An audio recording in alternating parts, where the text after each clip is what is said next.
How's everyone doing? Good, good, good, good. We're going to go ahead and get started.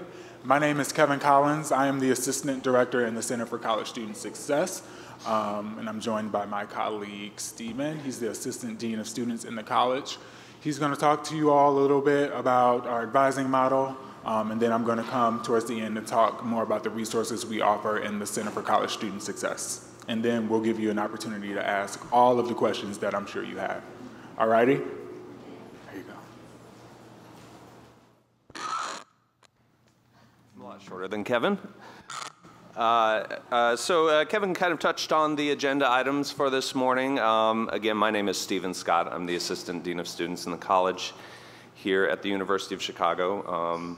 On behalf of our whole office, really happy to have you all here, have your sons and daughters here with us today, and hope you'll really find the relationship with the college to be one that they enjoy, and I hope you will enjoy too for a very long time.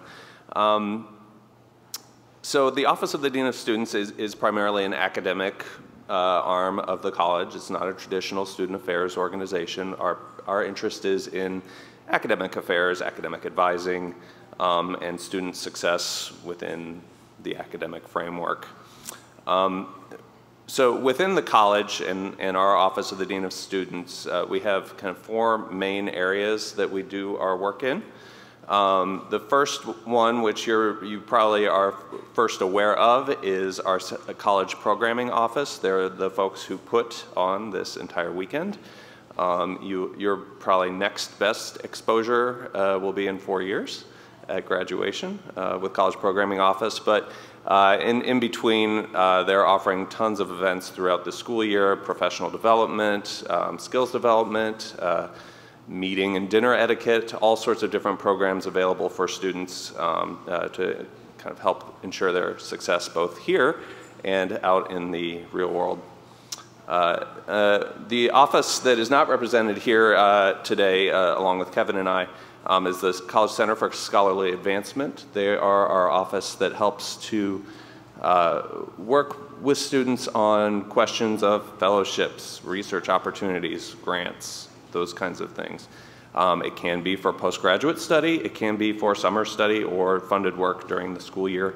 But that's an office that we encourage students to engage with early and often. There's kind of a grooming process that happens in that office, and so you start out small, and by the fourth year, hopefully they're in a good position to be competitive with some of these really excellent opportunities above and beyond what we offer here at the college. So Kevin will talk a little bit more about the Center for College Student Success in a moment. I want to talk about the Academic Advising Office and what we do. So when you first visited campus, whether that was this weekend or last spring or winter or whenever, hopefully you had an opportunity to tour our beautiful Harper Memorial Library and the reading room. All of our offices are located in that building. We have a staff of about 35 academic advisors. This is a full-time professional staff that we have. We are generalists, so we advise on a whole variety of academic subjects from the humanities and social sciences through the physical sciences and biological sciences. Our staff are trained on the major requirements for all majors in the college, okay? Once your student declares a major, and we don't expect, and in my opinion, I don't really even want a student to declare a major right when they get here. We want you as a student to explore the majors a little bit before choosing a major, and that's what our advisors are here to help your student navigate, is what does the world of study here at the University of Chicago look like? What are the things I'm interested in? How do I actualize those through my studies? Occasionally we have students who come in thinking they're pre-med, and after that first chemistry class realize they're more of a history major. So we help them navigate that shift as well. So as advisors and even as more senior level staff people in our office, we have our own advising load, so I do advising in addition to my other responsibilities, but we're all there to know and understand the curriculum and the degree requirements and help the student prioritize what's the most important thing to look at now in your first year versus your second year and third year, help you, the student, plan for that success. It's a one-to-one relationship. It's a confidential relationship, and when I say that, it kind of leaves you out of this discussion a little bit. But I'm going to talk about how to loop you guys into that so you don't feel like you don't know what's going on with your son or daughter. We meet regularly with your student on a quarterly basis in the first year. Those are required meetings. We make sure they happen. Registration is held over their heads until they do. So it's very important, and even for those students who are a little hesitant to have this conversation, this is one that we do actively facilitate. We want to make sure that students get off on the right foot right away and have many check-ins throughout their first year.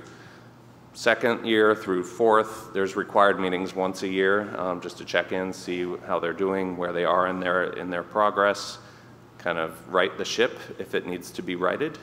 That's not to say, though, that they can't come in and meet with their advisor on the non-required front. There are urgent issues or more philosophical issues that our staff help students to work through as well. Another resource kind of outside of the academics, though, is the co-curricular or extracurricular experience. They're going to have a lot of information thrown at them in the next week about how to get involved here on campus. Not just in your major, but in student organizations, some of the Greek organizations around campus, various service opportunities, religious and spiritual life, lots of different things to get involved in. If a student is having problems getting connected with those kinds of things, as experts not just in the academic side, but in the social side of the student experience, your student can come to one of us and talk about, this is the opportunity I'm looking for, I can't find it, can you help me? We can help your student there. We pride ourselves on responding quickly and accurately to your students' questions. We typically respond in about 24 hours time. We try and build in this expectation that the weekends are more or less off limits for our staff. We operate 8 to 5, and that's kind of to just encourage that, you know, in the working world, this is what you should expect. So occasionally we have more anxious, high priority questions. We help to set their expectations appropriately that, yeah, you will hear from us in a business day, but sometimes if you email at 4:30 on a Friday, don't expect to hear from your advisor until Monday morning. I think that's all I need to say about that. In terms of the discipline-specific advising, when I say that, I mean just in the major. This is a conversation that any of our advisors are encouraging your students to have as soon as they know or think that a certain major might be a right fit for them. Despite the fact that our staff are, I think, great and very knowledgeable on all the different majors and minors and specializations in different fields, once your student knows that he or she wants to be that English major or a molecular engineering major or a chemistry major, your student should be connecting with persons in those departments to get more kind of finely tuned advice about what to take. Because certain courses aren't going to be interesting to your students, some really are, and you might want an advisor in that department to tell you, Sally, I think you would really love this course and want to make sure you plan for it, but it's not until winter of next year. So making sure that that kind of heads up happens. Certain departments are very large, economics being one of them. I don't know that they assign a specific advisor to your student the way that we do in the college, but those resources should be available in any one of the departments. So in terms of expectations for your students this week, tomorrow morning, I believe it might be bright and early at 9 o'clock, is a group meeting with their college advisors. So everybody's going to be meeting with their academic advisor for the first time in an academic setting, or sorry, in a group setting. And then throughout the rest of the week, there are optional individual appointments. Some students have been told they have a required meeting either because they haven't enough classes on their schedule, or we weren't able to resolve them into a class that is absolutely needed. And when I say absolutely needed, if you're telling me you want to be a pre-med and you didn't get that chemistry course or a calculus course, we want to make sure that that happens. So the next, and I think most important meeting for your student, though, is going to be the first required one-on-one. That's going to be in weeks 4 through 7 of the fall quarter. And at that point, we're just going to be checking in and see how things are going, how the adjustment is working for the student. At that point in time, he or she should have had their first midterm exam or a term paper. And so we're going to start to get a sense of, okay, here's where the challenges exist, here where the strengths exist, and how do we capitalize or rectify or address those things. But that's going to be, I think, the best, most important meeting for your student this year. It really sets the tone for the rest of the year. You know, I said earlier, we have these required conferences, 3 in the first year, 1 in every other year. Those are required. It shouldn't be perceived as the only opportunity your son or daughter has to talk with one of our advisors. We pride ourselves on being available to them. So if they need to come in and meet kind of off cycle in order to do some more course planning or talk more about, you know, what might be the right fit for me in terms of major, we are here and available to meet with your student. Most of our staff is only available during the academic year, so summers we have only really a skeleton crew. Not a lot of academic advising happens over the summer, but we do have an advisor on call at all times in case that student's advisor is not in the office.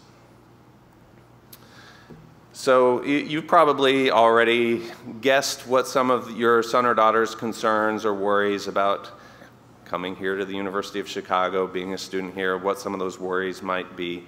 You know, some of the common things that we see here are having to redefine what a good grade is. This is something that I call a big fish in a big pond syndrome.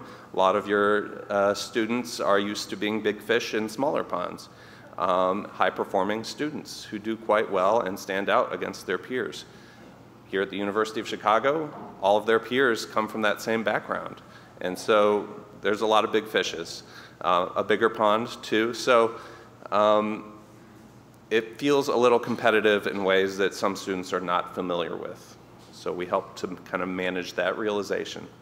Also, being a straight A student in high school, you know, I'll just say, I don't think we have a single 4.0 student graduating from the University of Chicago. It's very unusual. So having to redefine what that grade is and what the expectation is, we help set that expectation properly, because sometimes that first B or first C, or occasionally a lower grade than that, you know, that can hurt a little bit, it can sting, but we want to encourage resilience in those conversations. Missing loved ones and significant others, they're going to miss you guys if they have a significant other at home or at another college or university.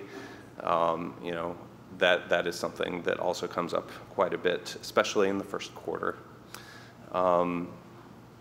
This conversation about pre-med versus not pre-med, or I really thought I wanted to be an economics major, but really I'm more interested in chemistry, that's another kind of challenging realization for a lot of students. It's how they define themselves, and you know, students will redefine themselves academically and socially quite a few times while they're here. So helping to support them as they have those realizations. And lastly, not biting off more than you can chew in terms of all the amazing opportunities that we have here at the university. There are so many great things to do inside and outside of the classroom, so many classes to take. You're not going to be able to do all of them. So helping students to prioritize those things is something that our office works very hard with students to help manage.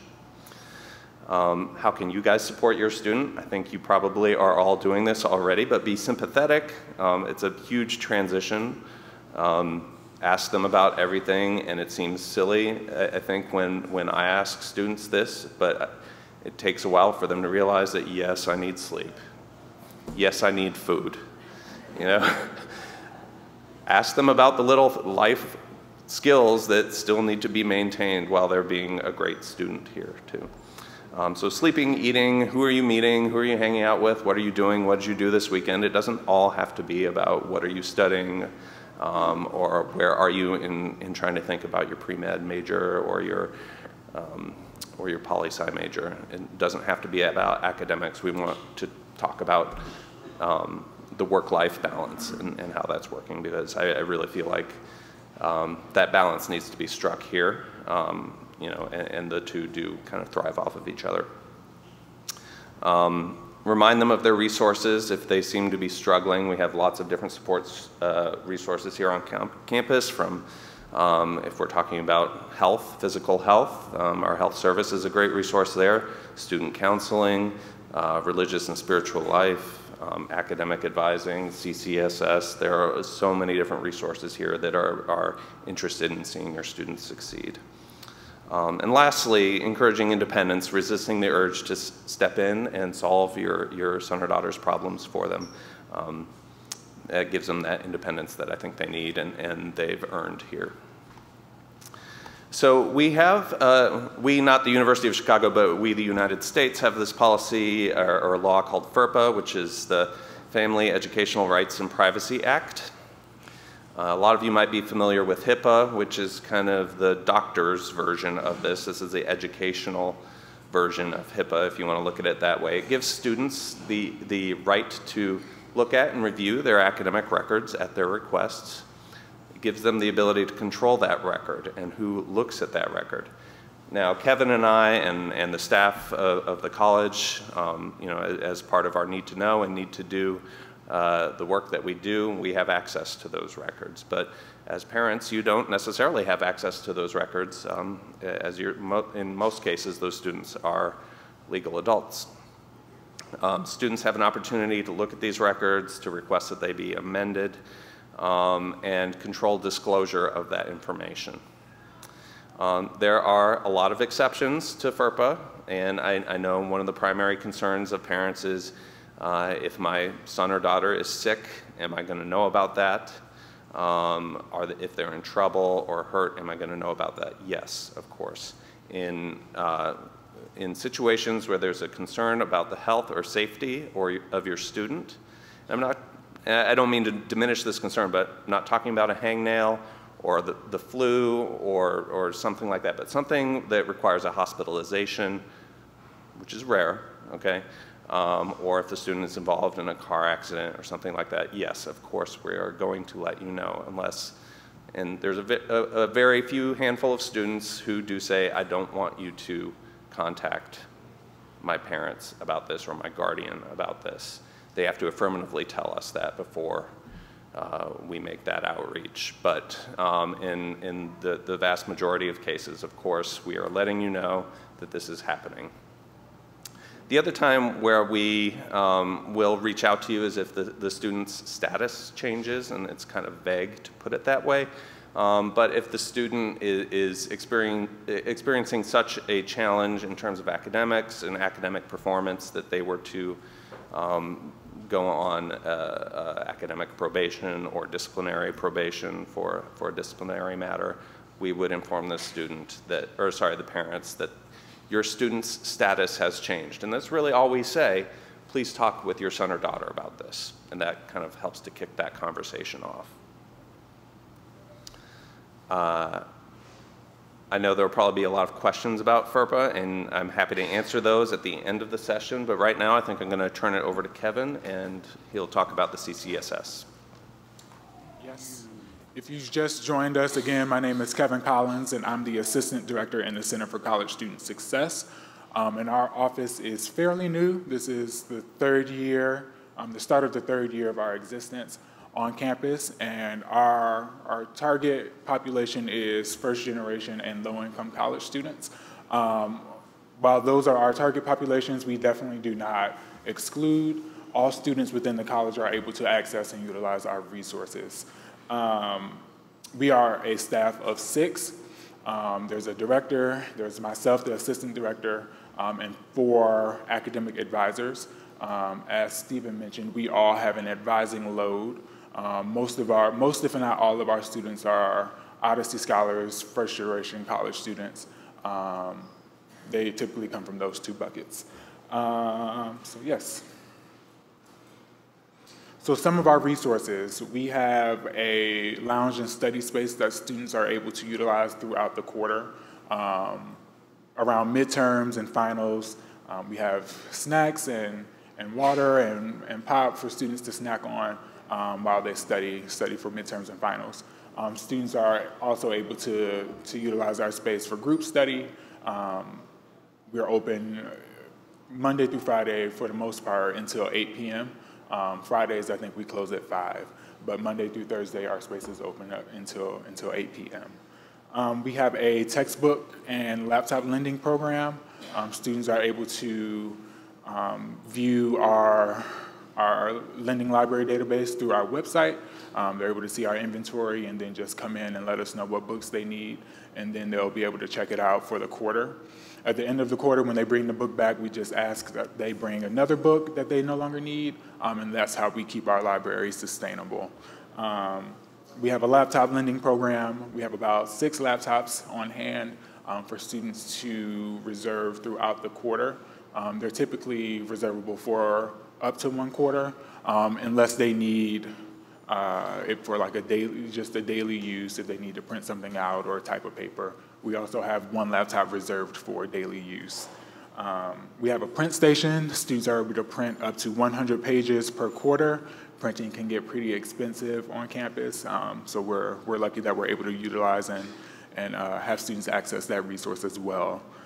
We offer emergency loans, so if a student has an unintended expense or an emergent expense, students are able to borrow up to $500, and they have a full quarter to pay that back.